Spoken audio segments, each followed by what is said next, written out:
And we are back from sideboarding. Rob Wagner 1-0 up against Ian here in round 8.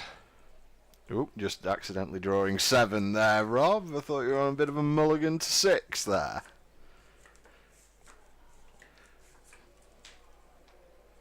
Ian on the play here. He's going to be looking for a start like he had last time. You know, the turn 1 mana dork into Loxodon Smiter, except this time hope that Rob doesn't have the tools to stop him.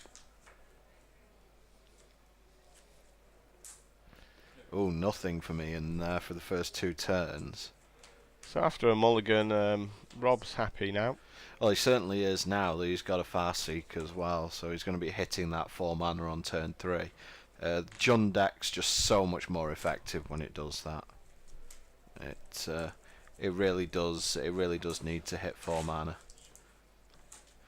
And Ian does actually have a monster in the form of a Night token from Selesnya Charm.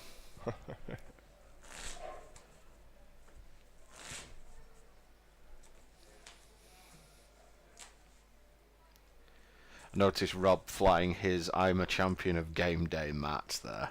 So it's a pretty tough thing whether to make a Knight with your Selesnya Charm, because there's a lot of cards late game you want to certainly throw that Selesnya Charm at. I think that he wants to just get some damage in early.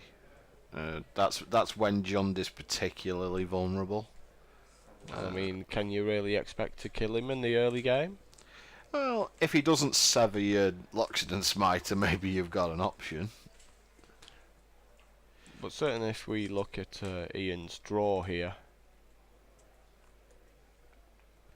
see whether he has a big play this turn to carry on applying some pressure. Probably a worm if he passes here. Yeah, you'd think so, wouldn't you? I mean, unless his hand is just literally 2 land, it's really not a... there's really no other card that he can potentially have. I mean, if you can't follow up that little 2/2 Knight with some more aggro, then I think keeping that charm in your hand's probably the best bet, and assuming that you're going to go long. Yeah. I mean, a different deck like Bant Flash might just make that 2/2, because it can then make another one with the Snapcaster and just sit on counter spells for a bit.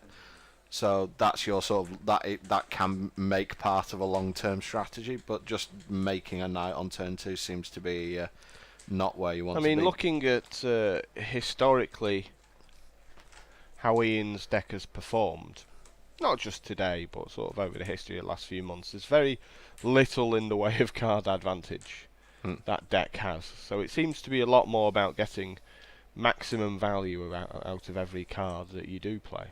Yeah, you do want to get the best out of your cards. I mean, to be fair, Ian has gone sort of Knight into Smiter into Restoration Angel, which is about as good as he could have hoped for. So I think that under that circumstance, with that draw, it's probably not the worst play in the world to just go ahead and make a Knight. Did he top deck the Smiter, or did he play it when he hit? No, he just played it on turn 3. Rob has gone double Thragtusk again, though, so much for any early beatdown. Oh, bet you wish you had a Selesnya Charm now. See, in a Bant Flash deck, you would. It's in your graveyard, therefore there's a... Well, it's one of the things about good players, is they always draw their Thragtusks. Oh, of course, it's a tremendous skill to be able to draw your Thragtusk. I heard there's little magnetic strips in them that make 2 of them always stick together in your deck. Oh, I'm sure that's just a rumour.